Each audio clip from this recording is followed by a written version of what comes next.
The Angels 2014. The Angels world champions. Oh, and first pitch crushing.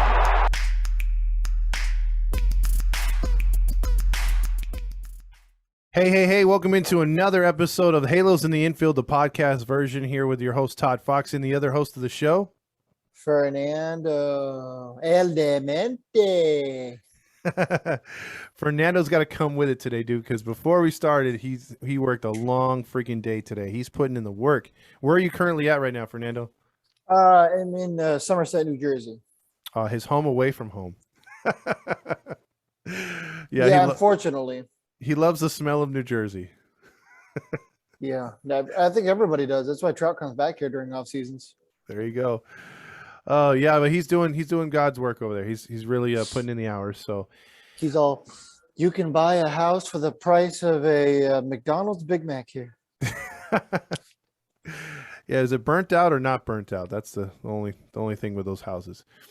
Yeah, we don't know. Well, let's get started. This is an Angels podcast, obviously, and we're going to be, we're in a much cheerful mood as the Angels just came off a sweep of the Guardians at home and a 5-2 homestand. We recapped the Baltimore series and we looked into this one, and then we're also going to look into the White Sox upcoming road trip along with the Red Sox. Not the Red Sox per se, but we're going to jump into the 4-game set on the horizon. So, Fernando, any opening thoughts on how they played at home here? Nothing really to go into. I mean, I was kind of nervous going into the series because the Angels have historically been bad against teams from Ohio. Mm-hmm. Well, not really the Reds. They've always been pretty good against the Reds, but the Guardians, if you will, they've always been bad against them. Feels like they're always clapping our cheeks. Absolutely. Cleveland's always had our number, like you said. And, I was kind of worried about their lineup coming into this series because they had played better prior to the Yankees, but the Yankees, I believe, swept them too before they came to Anaheim. So a lot of fans were telling me on the postgame prior that, hey, you know what, I got a good feeling Cleveland's lost 3 in a row, but I was feeling, hey, this could be a good time for them to get right, and I hope they don't get right like Baltimore did. And they didn't, the fans were right. They continued the losing streak in this one. Yeah, the Baltimore series was a rough one. Mm-hmm. Just think if we could have won one of those first 2 games, we'd be talking about 6 out of 7. I mean, that's pretty impressive. Absolutely. And, so the both of which are 2 teams that you should be winning games against, right? Mm-hmm. They unfortunately weren't able to win most of the games against the Orioles. They went, 1-3 or 1-2, sorry. And then they swept the Guardians. So, they beat one of the teams they should have didn't beat the other one. Absolutely. And anyway, I think it was me or you. We came out with a prediction of 5-2 maybe on this homestand. So, I mean, it worked out, just not the way we thought it would. You're right. Yeah.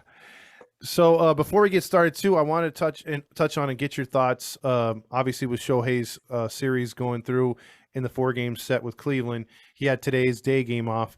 Thoughts on Shohei? What do you think he's doing wrong? What can he do right to get right in the batter's box? The thing I've never liked about Shohei is he's always historically had bad at bats. You know what I mean? The thing with Ohtani is when he's overmatched in an at bat, it isn't like he's just simply overmatched. He is overmatched. He's swinging out of his shoes. His helmet's flying off. It's just, he's been doing that a lot lately. Not necessarily the helmet flying off, but he's been swinging out of his shoes. He's been swinging for the fences. He just feels like he's trying to do too much. He needs to simplify his swing, and he needs to kind of just start getting hits again. And we saw that on the last day that he pitched, and what ended up being his last game of the series. He got 3 hits. He wasn't trying to do too much. He was simply just taking the ball. You know what I mean? Mm-hmm. Swinging it wherever the ball came from. Do you think that this day off's going to help him? Do you think that maybe moving him down the lineup? Do you think it's a little bit too much pressure up top? I mean, because obviously it's a good breakdown of his swing, but do you have a projection of him maybe getting out of this slump soon? I mean, it obviously can't hurt to give him a day off, right? I mean, we're talking about a guy who's, batting .230. He's hitting his weight at this point. Yeah. Shohei Ohtani is a much better hitter than that. We've seen Ohtani have success throughout basically his entire career hitting. 2020 was kind of the exception, as of right now, not necessarily the rule. So you have to give him the benefit of the doubt. Hopefully he's starting off slowly and he's going to heat up. I mean, look what happened last year, right? Hot, hot, hot, hot, hot. Mm-hmm. All-star break came. You know, he tried to do too much of the home run derby, tried to do too much during the All-Star game. And then afterward, he just kind of sputtered out there like the Wright brothers airplane. Just kind of, a little jalopy of an airplane. Yeah, exactly. And he still finished with like 45 homers and 100 RBIs. But you were saying it last year. Had he stayed on pace, had he not participated in the home run derby, we're talking 60 or more. In theory. So, yeah, in theory, yeah.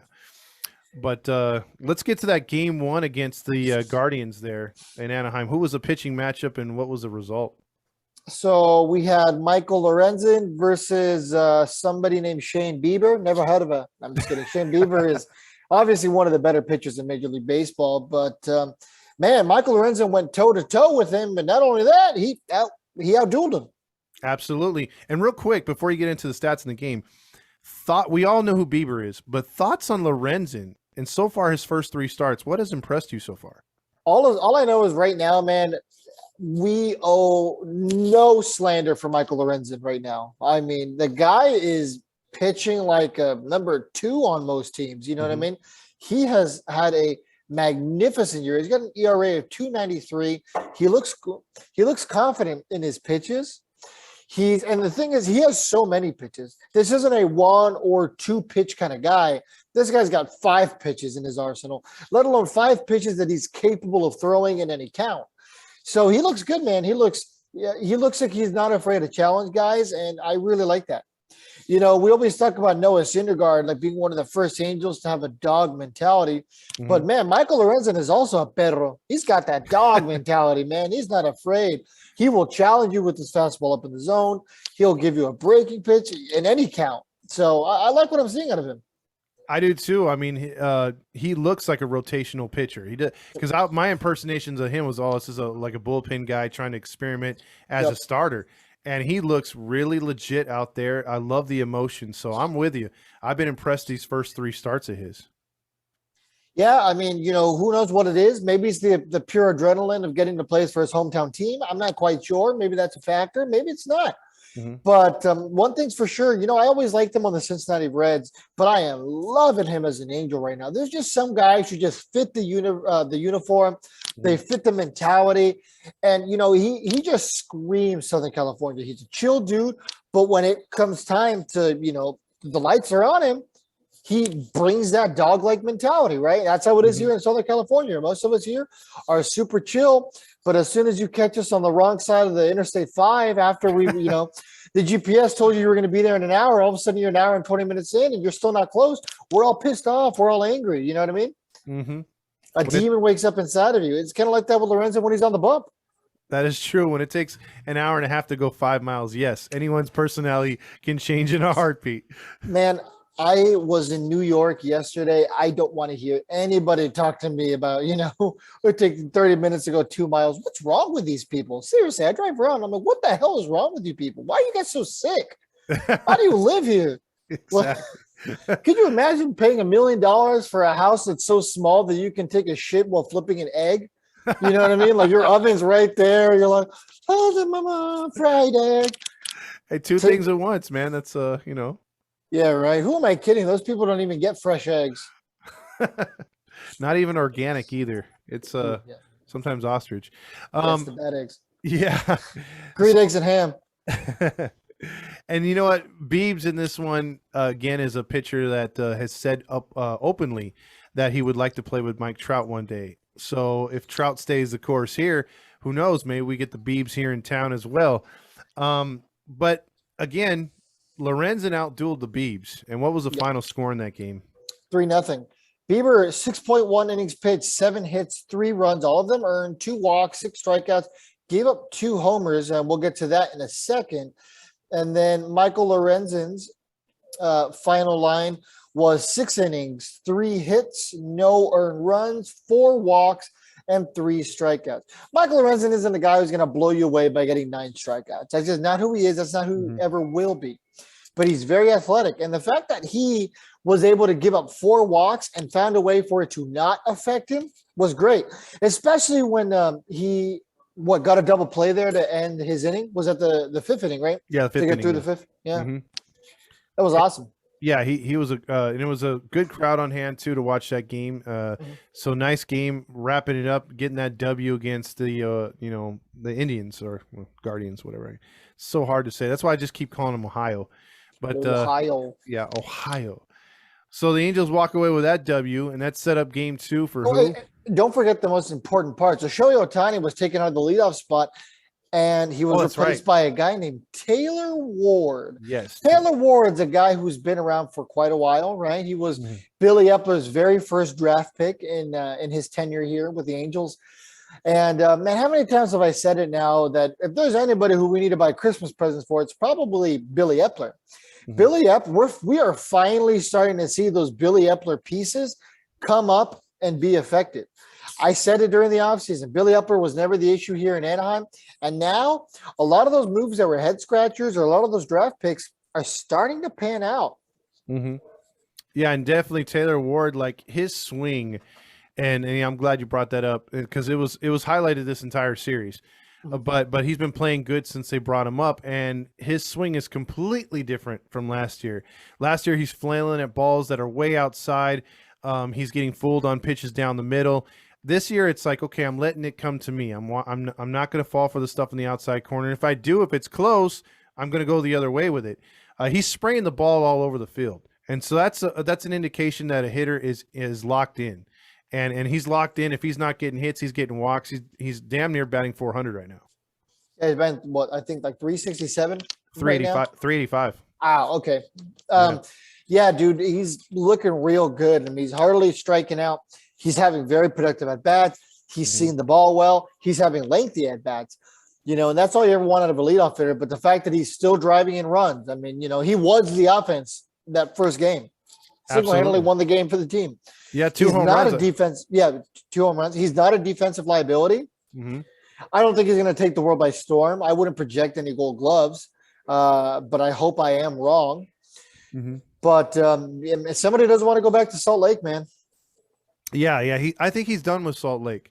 I think he really wants to make his imprint here with the Angels. And, that 4th outfielder spot was open. He's taking it. Now it looks like he's forcing Madden's hand to be like, okay, I was going to platoon Marsh and Adele when Upton was here.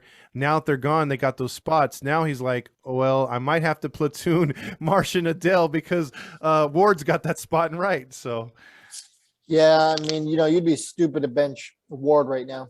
Absolutely. So, yeah, like you mentioned, he had a 2-run homer in that game and a solo blast. He won the game 3-0. Iglesias got the save in that one, right? Yes. Yeah, he knocked that one out pretty easy. So that set us up for game 2.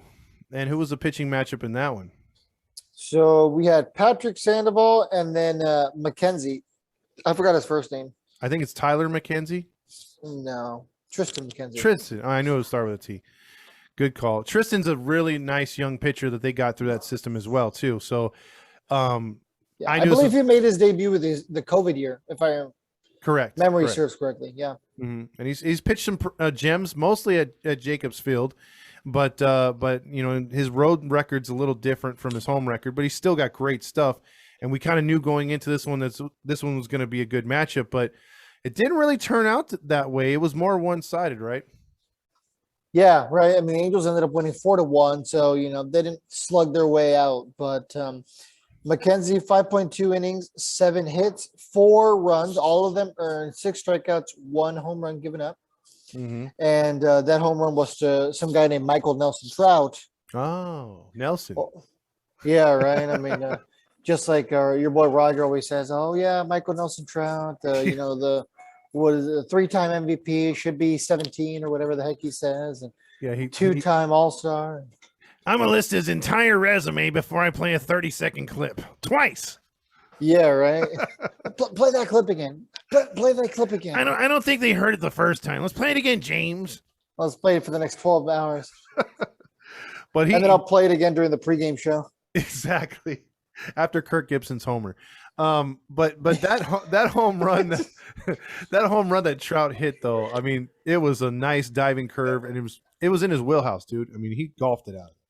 Yeah, vintage Trout. Feels weird to say that, but the guy's been around for 10 years now. So, I mean, you can definitely say vintage Trout, which is crazy to think, by the way. I mean, where were you in 2012? Yeah, I know where I was, but I didn't think we'd be talking about Trout like this 10 years later. I know. Yeah, that. I mean, keep in mind what they got rid of Bobby Abreu for Trout. Yeah, pretty much one of the most patient hitters you'll ever see. So Yeah, but it was kind of like the what they really did Upton this year, right? You know what I mean? They kind of forced out the older veteran for the young guy. Unfortunately, right now the Joe Adell story is not written the same way that the Mike Trout one is. But we don't know how the Joe Adell story will end. I sure hope it ends with somewhat of Trout-like numbers, even.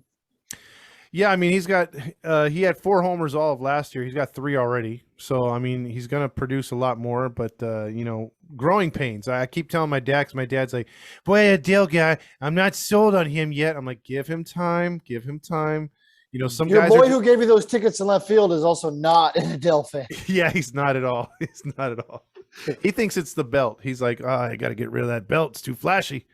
Yeah, right. Yeah. Well, I mean, get off my lawn, right? I mean, that just no. I know him. I don't want to throw his name out in case he doesn't want his name out there, but Yeah. no offense to him. That's just how right. Oh, get off my lawn. Yeah. Yeah. Too flashy of a belt. Yeah. I mean, in all fairness, he does look like a guy cosplaying as a major leaguer. So He is trying, and there are some things that you can look at him and be like, yeah, he's not ready yet. And then there's other times you're like, well, why didn't he do this the other night? So he is and I think the thing is that they want him to shine just like Marsh did, because he seems to have gotten it. Like he's gotten it on both sides. He's hitting, he's playing defense. And Adele was like the highly touted out of the two. Like he was far more better prospect. But sometimes it just takes some time. I'd rather him do the things that he's doing here and not be sent down as a 4A. We've seen enough 4A guys, so we're hoping that Dell can take the next step. the problem with Adele is I feel like he's just always trying to do too much. You know what I mean? It's like, bro, why are you always doing so much? And you got Brandon Marks who's just over here like, hey, good at bat, good at bat, good at bat. Mm-hmm. Yeah, he's even kill. Yeah, I get you on that. So, but it'll come around. I mean, if Ward can do it, I'm pretty sure Adele can do it. Okay, so before we close the book on this chapter, the Adele's situation, all right, scale of 1 to 10, 1 being like, hey, we're cool, 10 being like, Patrick and SpongeBob running around going, ah! Yeah. Where are you on the Adele panic meter? I would have to say it's about a 6 or 7. It was always over a 5 for me because of the fact that you got rid of Upton. You didn't have that safety blanket. So if Upton was sucking, then you could justify it. Now it's like, no, Adele's got to come through, or that looks like a terrible move. Yeah, it's either a 5 or a 6 for me. You have some days where it's like, ooh, yeah, man, this guy looks like a double-A guy. He looks like a trash panda. And you got some days where you're like, okay, hey, maybe he's trying to turn the corner, and then it just goes the next day. So, all right, well, right back to the trash pandas. Mm-hmm. It's just I think what's going to get everybody hyped up about him is if he can just stay consistent. If he can just stay consistent, he doesn't have to do too much. A 1 for 4 here, a 2 for 4 there. Maybe if he goes 0 for here, whatever, 0 for 3 with a walk or 2, I think we're able to accept that. But if you're going 0 for 4, 0 for 5, no production, leaving guys on base, it's going to be glaring. Here's the thing, man. I don't need the Angels to get any more superstars. Superstars are cool. Superstars are fun, but we have enough. Let's be real here. I just need him to be a consistent hitter. I just need him to about 270 for me. If you can hit 270, you can provide some solid defense. You're not a defensive liability. Honestly, if you're Taylor Ward is not going to be batting 400 for the remainder of the year. He's not going to be batting 380. I think when the season's said and done, he's going to be somewhere in the 280s. That's what I'm expecting out of Taylor Ward. If I can get that out of Joe Adell, great. That's all I want. The Angels don't need any more superstars. We got Rendon, we got Ohtani, we got Trout. And we got Walsh. Yeah, you got Walsh, and you have Stassi, who has potential to be one of the better catchers in baseball. Absolutely. Besides that, man, I just need some more David Fletchers, Joe Adells, guys like that. I just need you to be a baseball player. Be a baseball player today, and we're going to win games. Absolutely. And those baseball players that are helping us win games is that entire infield. Jack Mayfield, Velasquez on defense, Tyler Wade. So you're seeing some contributions from guys stepping up, and it's a good thing to see. Yeah, I mean, by the time this comes out, the question of the day would have been released already. But the question of the day, so let me ask you, is going to be when David Fletcher's reactivated, most likely, today, on Friday. Who are you sending down? Is it Velasquez? I would have to say that only because he's not hitting. I would actually would have sent down Wade or somebody else. Wade, really? Ooh, hot take. Because I mean, I love what he could do on the bases. I love his hitting and stuff like that. But defensively, I mean, Velasquez is the real deal. I just feel that his defense came first, and his hitting hasn't. He couldn't even bunt right the other day. He finally got one down today, but he did do a sacrifice too today. But the dude's only batting like 120 now. So if Fletch comes back, you got to give the man his spot back to lose. You can't have an injury take it away from him. And, we're going to see what happens with him because, I mean, he's on the roster, but he hasn't been cleared to play. They're still evaluating him for whatever reason. Yeah. So. They just said they want to make sure he's ready. I mean, Velasquez is batting 122 through 41 at-bats. 41 at-bats is certainly a sample size. Exactly. So I mean, don't get me wrong. It still is a cup of coffee, but, I mean, it's a pretty decent cup of coffee. You're drinking a Venti or Trenta. Trenta.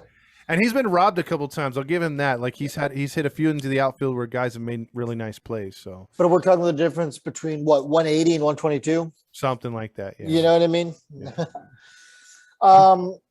So let's see. So game 2, we saw a home run from Trout. Like I said, Mr. Super Looper Aaron Loop did really well out of the bullpen. Herget gave up a run, and then Iglesias came in for the save. Absolutely. I was at that game. Sandoval has now gone 15 innings scoreless to start the season. First Angels pitcher to have 3 starts with no earned runs. So that's a record right there. Yep. Sandoval to me is looking like a young Chuck Finley. He's coming into his own. He's gotten better every year in the majors. I know putting Chuck Finley and him in the same, have I elevated him too much? I don't know. I just think he has the moxie. I love his attitude. I love how he is in the clubhouse. And, I think he goes out there pitching with that determination that we haven't seen in a while. So I love what I'm seeing from Sandoval, and he pitched a hell of a game, 9 strikeouts. Yeah, man, the Angels have a 3-headed monster right now, and they have the possibility to have one of the better 1-2-3s in terms of starters in baseball right now. Mm-hmm. Which is weird considering the bargain basement pitching we've had the last 2 years. Well, the difference here is that a lot of these guys are homegrown. It's different. Mm-hmm. These guys are hungry, right? Mm-hmm. And Lorenzen isn't homegrown, but, he pitches as an Angels fan. Mm-hmm. He's a guy who is getting to play for his childhood team. At that point, you might as well be homegrown, right? Because you were raised to like the team. You were raised cheering for the team.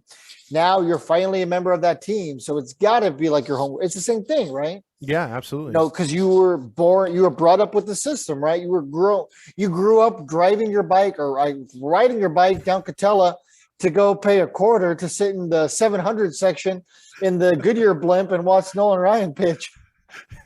All while getting your spray tan at the ballpark as well. Oh, Johnny Stamos. I loved him. Stamos. I wish I was an Olsen twin and he was my uncle. Yeah, right. Nothing makes me happier than the day that I walked into him in the shower. Oh, did I say that on the air? Yeah. Oh no, AM 8:30 is gonna find me again for that John Stamos love talk. Dude, maybe Artie's a big fan of John Stamos.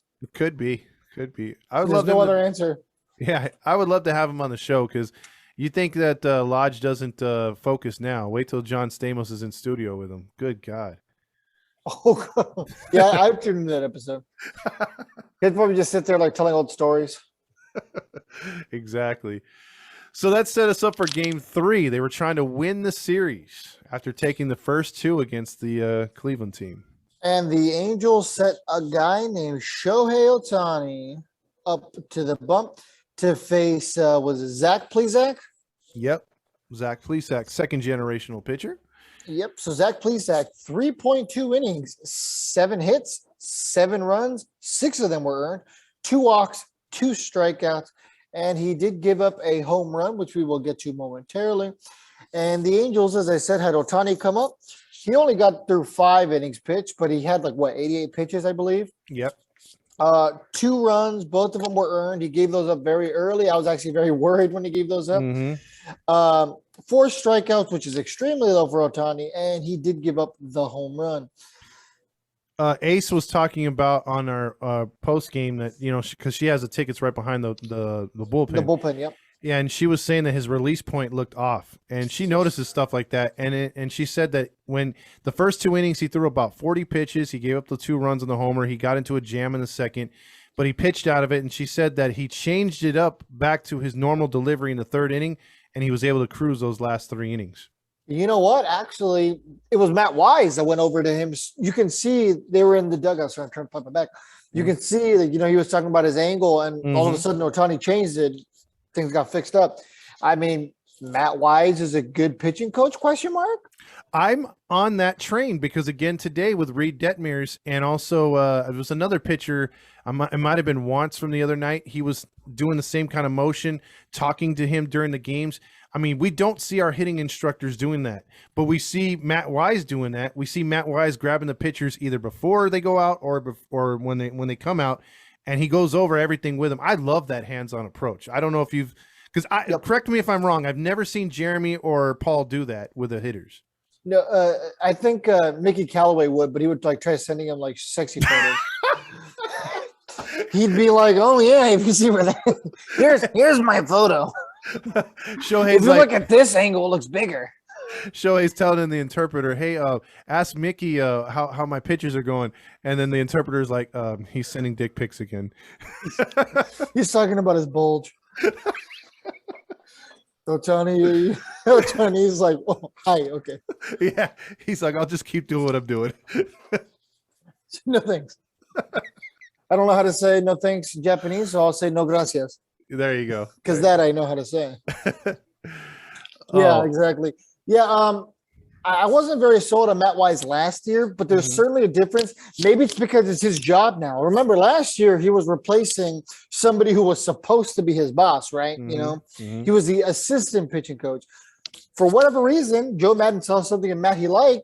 Maybe he just never got the proper coverage. Maybe he was actually talking to the young guys last year. Because if we think about it, a lot of these young guys did start their ascend last year, right? I mean, Patrick Sandoval started his ascent. Jose Suarez started his ascent.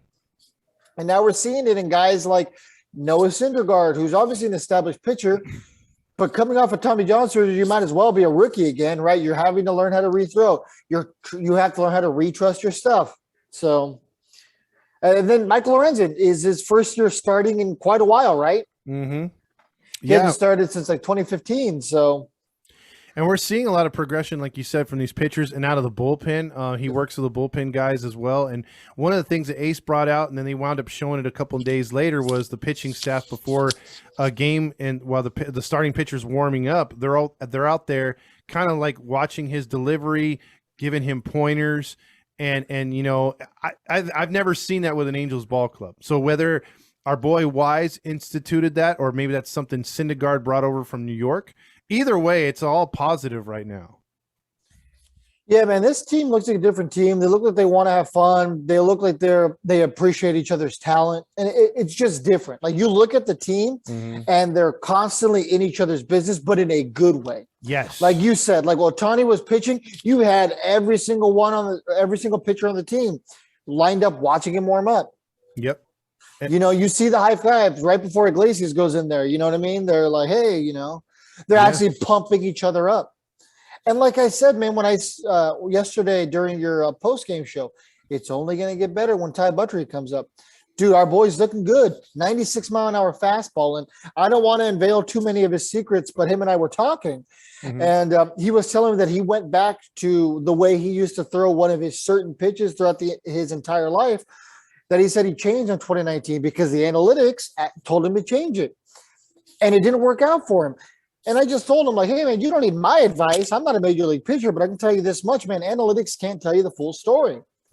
Sometimes you need to go back to your old thing. Sometimes if you feel comfortable throwing something, you need to stick with what works. But long story short, You know, the bullpen's only going to get better. You know, as these guys get more confident in their roles, and as these guys now have to try to claw and fight their way to get, you know, time up in the majors, Herkin doesn't want to go down to AAA. You know, Kahara, when he comes back, doesn't want to go to AAA. Andrew wants. Yeah, Wants. I mean, Warren. I mean, you name it. Any of these guys don't want to go down to AAA, right? I mean, that's not the goal. You don't want to go back to living to sleeping in a twin bed. I know right now I'm with you, man. There is a good, healthy competition on this club. You're helping your brother, but you also know that, hey, I got to do my stuff to stay up here. And like you said, you don't want to go down because it's not like years before where the general manager has to be like, damn, I have to go to the minor. Who are we going to bring up because so-and-so's hurt or is not performing? Now it's like, well, I can bring this loser, you know? Yeah. Now it's like Perry's like, well, I can grab this guy because he can help us here. I can get this guy. And you have a guy like Mike Myers. Just think about it. A year or two ago, this dude's setting up closing for us. And this guy's at the back end of our bullpen doing mop-up stuff. Yep. So that's and that's why people were like, oh God, Ty Buttrey, this loser. You know, I have friends who have said that, and I'm just like, bro, like this is a different dude. But it's different, like you said. You know, these are guys who were in different positions years ago who are now having to claw and fight just to see, you know, the light of day. Yeah. And see a guy like Ryan Tepera, he's got to be on it. Now he's had 2 bad performances and a bunch of good ones, but you have the feeling that if he slips at all, Madden's going to be like, okay, I got to move our boy Loop into 8, or I bring Buttrey up, or I put Warren there. I mean, dude's got options. And it's good. Yeah, it's very good. I mean, we haven't had this kind of problem in a long, long time. Let's see. What was the last time? Oh, yeah, Ben Weber, Donnelly, Percival, Rodriguez. Yeah. That's the last time we had a problem like that. Yeah, we're talking about 2 decades ago. Exactly. So that was game 2. The Angels get or game 3, I'm sorry. Game 3. The other big thing there. Oh, I'm sorry. Taylor Ward hit a grand slam. Yeah, and break up the rye bread, got the salami.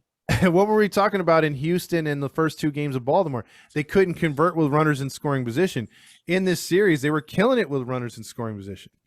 Yeah, man, this is 1985 baseball. If there was a year where he should have used the 1985 tagline, it wasn't last year, it was this year. Yeah, they're running, hitting runs, they're being aggressive on the base paths. On pass balls, they're going. There is no ifs, ands, or buts. They are going. The pitchers are challenging the batters. This is great, good defense, smart defense. Man, this team as of right now is fun to watch. Now, we will eventually go right back down to earth. What I'm hoping happens is I'm kind of hoping that we do what the Dodgers normally do. I'm really hoping that we get really, really, really hot. Around August, we kind of hit our snag. We lose for about 2 or 3 weeks, and then we get hot again. I mean, the Dodgers do it every single year, right? They're hot. End of the season comes, they tank, they make their way in the playoffs, and then they get hot again. That's just how baseball is. You know what I mean? It's getting hot at the right time. It's too long. You can't have a good entire season that bleeds into the postseason. For anybody who thinks I'm an idiot, look at the 2014 Angels. They want to have a talk with you. Yeah, exactly. and you know, last year was the only year the Dodgers didn't recoup and win the division. They lost the division by 1 game. You know, usually, like you said, they'll hit a low and then they'll take off, and that propels them into a postseason run, whether it's they fall on their face usually or they get a ring pop. But, you know, the point that I'm a piggyback off of what you did is the fact that, again, what I brought up in the post game is we've clinched a winning April. You know, last year our thing was, can we clinch a winning April? No, we fell a game under 500. I thought we were 500 exactly last time.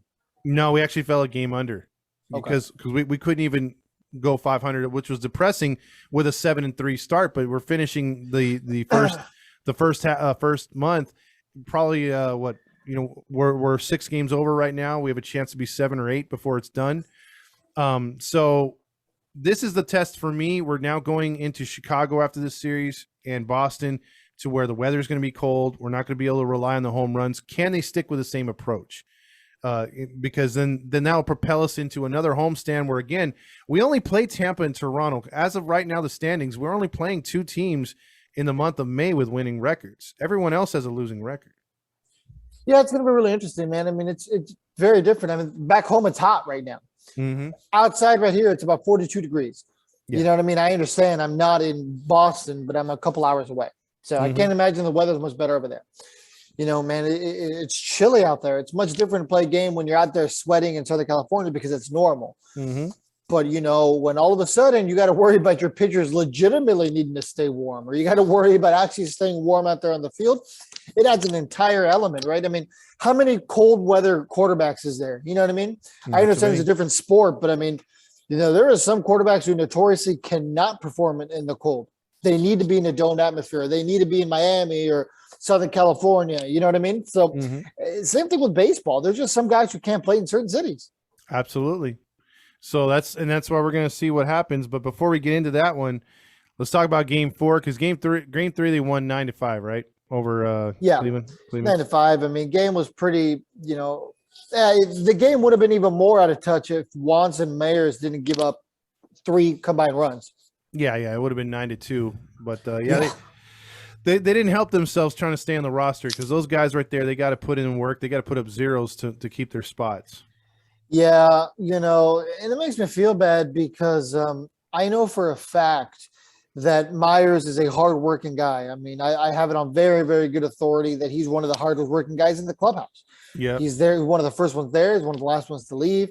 You know, he's constantly watching film. He works a lot, and I feel bad for the dude because, you know, I want him to succeed. I still remember the 2020 Myers, and I really wish he was. But right now, instead of being Michael Myers, he's the Michael Myers that's, you know, killing the leads for us, unfortunately.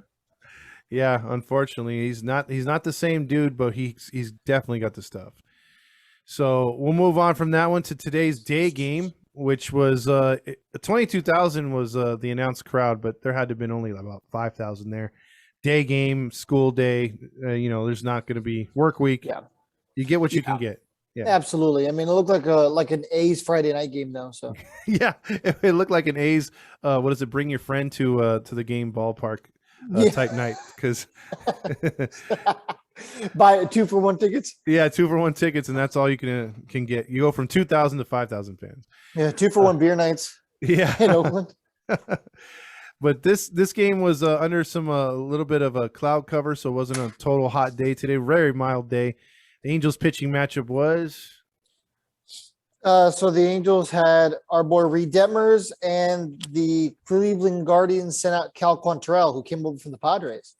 Correct. And, you know, Quantrill, for all it's said and done, I thought he pitched a decent game. He just got the product of 2 bad errors in a big inning. Yeah, 6 innings pitched, 4 runs. 4 hits given up, 3 hits. One of them, or 3 runs. One of them was earned. Guys, it's like 1:30 in the morning over here. 3 walks and 4 strikeouts. He's got a 3.27 ERA. I mean, I would take that on our team. You know what I mean? We have some good pitching right now, but I mean, I would take that. Yeah, he did pretty good staying in the game. The Angels did just got enough. What was impressive, talking about what you were talking about earlier, 1985 baseball. Tyler Wade hits a routine ball into left center field, and Straw's trying to get to it, and Wade just turns on the freaking afterburners and turns a single into a double. Little things like that. I love that. I love that. Yeah, that is freaking awesome. Then the next player is Velasquez. He grounds out to first. Wade goes to third. Next batter sacrifices him in. Boom. There's an easy run. Manufactured. Yeah, dude. Roger's going to get a chubby tomorrow. James. They have to keep telling him 1,000 times, James is no longer with us. Then bring him back. Yeah. They can't. All respect to James Allen, though. Yeah, exactly. Yeah, man. Reed Detmers, 5 innings pitched. The unfortunate first inning got to him again. Mm-hmm. It's gotten the Angels pitching, period. Not even just a Reed Detmers thing. Gave him 2 hits, 1 run. It was earned, 1 walk, which was nice to see out of him. 4 strikeouts and the home run. He's got a 5.19 ERA right now. But he pitched 88 pitches. That seems to kind of be the threshold right now. Joe Madden doesn't like his guys hitting 90. Mm-hmm. Like, Triple digits are not allowed right now. Ever. Yeah. Ever. Okay, over under. How many complete games do we have this year? 3. 3? Oh wow. Okay. I'll no, call, 2. I'll go under. Okay. So I already said 3, so I don't want to change it. So 3, you're going under. Okay. Yeah, I'm going under, because I mean, look, unless Noah's out there and he can get like 4 innings of 5 pitches or 6 pitches thrown, I don't know if any pitcher is going to get to 100. You're right. I mean, he has one of the quickest, if not the quickest, hook in all of baseball. And look, like a guy today, especially with Suarez, he doesn't let Suarez get to 80. He stops him at 70. So, Yeah. I'm hoping Suarez has a good start his next time out. That's the guy I'm really worried about. Because I really want to see him reach 5 innings and get a W. Reed was able to do it today. Your thoughts on Reed? Do you think he's on pace with what we expect? Him coming out as a big, highly prospect? I don't know, man. Reed Detmers, I like him. I want him to give him the opportunity, and I'm always in the middle with him. Some days I'm just kind of like, you know what, man, we need to send him back to AAA. Just kind of let him work on, I guess, AA, because I don't really send top prospects to AAA for obvious reasons. It's such a hitter-friendly league. Mm-hmm. But, I'm going to give him till at least the All-Star break to see, today was a great turning point for him. Let's see how he responds next time. Because Reed Detmers, he's going to be a solid pitcher, but I'm wondering if he's suffering from the Patrick Sandoval. We seem to forget that Patrick Sandoval was a fringe 4A guy for the longest time. Yeah, he had 20. His first 20 starts in the Major League Baseball, he had no record. He had Exactly. Constant no decisions. So Exactly. So, is part of that because of the short hooks that Brett Osmus had, maybe, Mhm. and then, with Joe Madden as well. But, sometimes pitchers just need a little bit of extra time. And it really is hard to learn on the fly. This is the majors, man. You're learning at the highest level. This isn't the NFL. In the NFL, you don't have a choice. You have to learn, in the big time. Absolutely. So with today's encouraging game, the bullpen doing its job, the Angels get a 4-1 victory over that bullpen, man. Yeah, that's what we were talking about. Like, if all things went right in the preseason, me and you were saying, just give us 5 or 6 innings as a starter, and with that bullpen the way it's constructed, Yeah, it could be something where it could just be like, okay, it's a matter of time before we get to Iglesias, and that's what they did today. And Iglesias got to shoot the flames out them rocks that used to have water, and double play to end the game. they have water again, according to Noah Syndergaard. I haven't seen it. It looked bone dry as a desert out there, but they should have like a goat out there because it's like a desert type feel or something. There you go. But they get the sweep. How impressed are you of the sweep over the Guardians? The Guardians are a team that in theory you should be sweeping, but on the other hand, it's hard to sweep any major league franchise in a 4-game series. 4 games is a lot of games. Mm-hmm. But, obviously this is a series they should have won. Not only did they win the series, they swept the series. So, I'm happy they got the job done. And, here's hoping they can stay hot, man. Absolutely. So with it getting late over there, I don't want to keep you too much longer, but let's go into the pitching matchups for the 4-game set with Chicago. I want to get your predictions on what you think game by game. Chicago will be opening up. Let's see. I had it right here. Hold on. Give me 1 second. Chicago will be opening up with Leo Giolito, or what's his first name? I forget his first name. But Giolito, the hard-throwing right-hander for the Chicago White Sox, will be opposed by Noah Syndergaard. Thoughts on that matchup for Friday? I think Syndergaard will win it. Like I told you already, Syndergaard kind of has something to prove, right? He's going to pay $21 million. I'm sure he's going to want a longer-term deal. This is a contract year for him, man. Yep. He says he's happy here. So something tells me that he's going to have a really good season. I don't anticipate him to lose many games, and I don't anticipate this to be one of the ones he will lose. Okay. And Giolito's been pitching good, but again, this is a Chicago White Sox team. I'm with you on this one. I got Syndergaard with a W in this one, but they've been scuffling. They're 3 games under 500, and there's some rumblings already about La Russa. Game 2 on Saturday, which will be the Fox game of the week. It'll be Suarez, and on the mound for the White Sox, it will be Velasquez. Velasquez is 0-2 with I believe a 6 ERA. So he's getting beaten up a few times here, but Suarez is still 0-1. But thoughts on that matchup? I think Suarez will pitch a fine game, but I think that'll be the game where, maybe the bullpen doesn't get it done. And maybe it'll be a guy like Wantz but I predict Saturday is going to be the game that we lose. Okay. And that would make sense because my dad always says, every time we're on prime time, we lose. Yeah, every time. Papa Fox gets it. He does. And then it's our boy Mike Lorenzen on a Sunday morning. It'll be Mike Lorenzen opposing the Chicago White Sox starter of Dallas Keuchel, a guy who could have been an Angel. But Thankfully, he wasn't. yes. His last start, he gave up 10 runs in the first inning. So, Love it. Love to see it. I love that for them. yeah. And so thoughts on this game, Lorenzen versus Keuchel? We're going to make it 12 in the first Ooh. inning. No, I don't know about all that. Kurt Suzuki is going to have a big game on Sunday, though. Oh, yeah. Book it.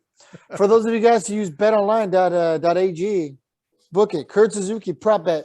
2 homers. 2 homers. Damn. Is he going to raise that average from 180? Because, I mean, it's dipped. At first, I was like, dude, this guy's hitting better than Trout. And that was like a week ago. Man, no, I don't think he's gonna influence much, but he'll have a big game. I don't think he'll hit 2 home runs, but he'll have a big game. So he's going to get a walk. Big game. Got it. Oh, there you go. He won't be the Nacho Night player. How about that? All right. I like that. So far we're 2 out of 3 with Chicago. And Yeah, I think Ohtani will heat up. Okay. And then because we're going to need his bat, and especially Walsh too. Walsh is beginning to make a little bit more contact. I like Rendon's at bats, except that he's just not getting any production. So those two, if we're going to look for anyone to help us on the road trip, it's those two right there. And then in the finale Monday morning, actually, another weird one. It'll be a Monday morning game. It'll be Cease for the White Sox and Sandoval. Who do you like in this matchup? It's hard to bet against Sandy right now. I do think his scoreless streak will end. I mean, it's not going to last forever, but I do think he'll get the W here. I think we win 3 or 4. Okay, that's a good. Putting on my Rally Chris hat. You know what though? You didn't hear the live today. Do you know what Rally Chris said on air? That we're going to lose the series. He said we're going to lose 3 or 4 to Chicago. Really? Yeah, I've never heard him go the opposite way. It blew away everyone in the comments, man. They had no idea. People weren't putting Z's anymore? No, they weren't. They were like, "Wait a minute." Rally Chris said we're losing 3 out of 4. I need to pay more attention when I call in, because I need to see if people give me the Z's. No one gives you the Z's, bro. Everyone's like, "What's up, Fernando?" And they do the Viva los Angelitos. It's the you still can't say it, man. The day you say it correctly, I will donate some money to charity. That's gonna be a while, but but no, the ones that get the Z's is Grill Master and Rally Chris. They just do every time. Yeah, my boss keeps saying that he's gonna he's gonna go on our YouTube, and then whenever Grill Master talks, just put Z's. That's what he says. Because we've been listening to your post games together after we're in the hotel room. Oh, okay. He loves your Roger Lodge segment. Oh, thanks. Yeah, tell me I said what's up. But you know what they do too, which is kind of messed up, is they'll put the times. They'll be like, "Hey, it's already been 2 minutes. It's been they already had a time up." I know exactly who does that. Yeah. Hey, 2 minutes. Yeah, you gotta have like a timer, or you just do what Roger does, like when they're like, as soon as it gets like something that might be a stopping point, they like hang up, and he's like, "Oh, yeah, John Stamos likes Applebee's. yeah, I should. He loves the riblets in his mouth." A rib for his pleasure. Oh. All right. I remember one time we went to a college party. The girls wouldn't talk to me, but they all loved Johnny. So I just figured I might as well be one of the girls and warm up to Johnny myself. The more the merrier. Exactly. Oh man. So any more on what's to come up? Because I think we're gonna get into the Boston series after we recap the Shy Sox later, right? Yeah, right. Because we don't have the pitching matchups or anything, but I project we're gonna win the road trip here. I think so too. It's always scary going into Boston for whatever reason. I don't care what the record is. It's a house of horrors for the Angels. But I think this year's different. I think we're going to be able to say that a lot about this team moving forward. So I'm optimistic as well. We'll really see, man. I mean, this next couple games will really help us set the tone here. I mean, like you said, we're not facing a lot of winners here for the next 30 days. Mm-hmm. Sorry. Yeah, we're not facing a lot of winners here over the next 30 days. So, I mean, the Angels could be in a situation where they're not having to play much catch up. By the end of by the end of May, I could still definitely see us in first place if they take care of the teams that they need to beat. Yeah, and we won't. It's weird the way the schedule is. We're not going to play Seattle for a little bit here, and we're a game and a half up on them. Houston is I think 2 games back. Oakland's 3, I believe, last I saw, and then Texas is already wallowing in the mire of 6 back. Yeah. So Yeah, we're not gonna be seeing a lot of division rivals here. Like, this month you have a pretty decent amount, with Oakland, Texas, Mhm. Oakland, Texas again. And then what? I don't think do we have a single division game in June? No, we do not. yeah, Oh, yeah, we do. Seattle, 17, 18, 19, but that is it. No, But- never mind. 24, 25, 26. Okay, so we play Seattle. but you look at that month of June, bro, and look at either teams that are either going to be in the playoffs or they're fighting for playoffs. They're good. They're good ball clubs, and Yeah. and July is not any easier. So it's a good tune-up, and for everyone to get into a groove before we hit those 2 months. I'm looking at those New York, Philadelphia days. Maybe I need to plan my trip accordingly. Because in June I'll be moving, so I'll need to go earlier rather than later. That would make sense. And if you could do that, man, believe it, make a vlog or whatever, and see about touring those stadiums possibly. Yeah, we'll see. I don't know how much touring I'll be able to do this year. Obviously, the whole mortgage thing, but we'll figure it out. Okay. Well, if you got anything else for the show? I don't think so. I mean, everything's pretty straightforward. Team looks good. Team looks like they're having a good time. Mhm. And yeah, man, the post games are going really well. I love when Gooby calls in. Always a fun time when that happens, huh? Oh, How many other shows have Gooby just casually calling in? Yeah. Nobody, bro. We're the only ones. So You have fun, Trent. yeah, it's cool. I mean, like we're gonna obviously set up a Gooby's takes of the week. So he's gonna give us a once a week thing too. So with him calling in sporadically when he has a chance, he's also gonna get in there, and we're gonna have questions from the commenters that they're gonna be able to ask him as he's on air.